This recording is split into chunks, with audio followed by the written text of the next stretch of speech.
Now David said, "Is there still anyone who is left of the house of Saul, that I may show him kindness for Jonathan's sake?" And there was a servant of the house of Saul, whose name was Ziba. So when they had called him to David, the king said to him, "Are you Ziba?"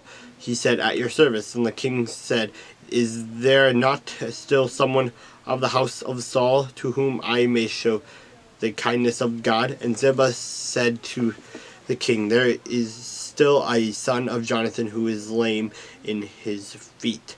So the king said to him, "Where is he?" And Ziba said to the king, "Indeed he is in the house of Machir, the son of Amiel, in Lo-debar."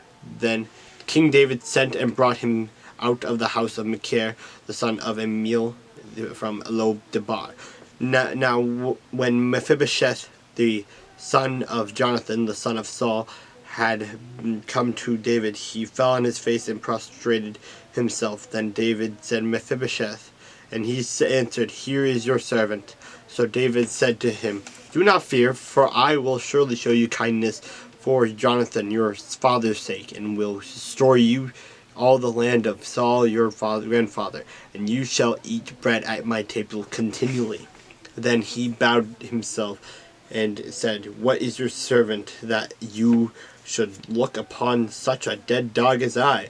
And the king called to Ziba, Saul's servant, and said to him, "I have given to your master's son all that belonged to Saul and to all his house. You therefore and your sons and your servants shall work the land for him, and you shall bring in the harvest, that your master's son may have food to eat. But Mephibosheth, your master's son, shall eat bread at my table always." Now Ziba had 15 sons and 20 servants. Then Ziba said to the king, "According to all that my lord the king has commanded his servant, so will your servant do. As for Mephibosheth," said the king, "he shall eat at my table like one of the king's sons." Mephibosheth had a young son whose name was Micah, and all who dwelt in the house of Ziba were servants of Mephibosheth. So Mephibosheth dwelt in Jerusalem, for he ate continually at the king's table, and he was lame in both his feet.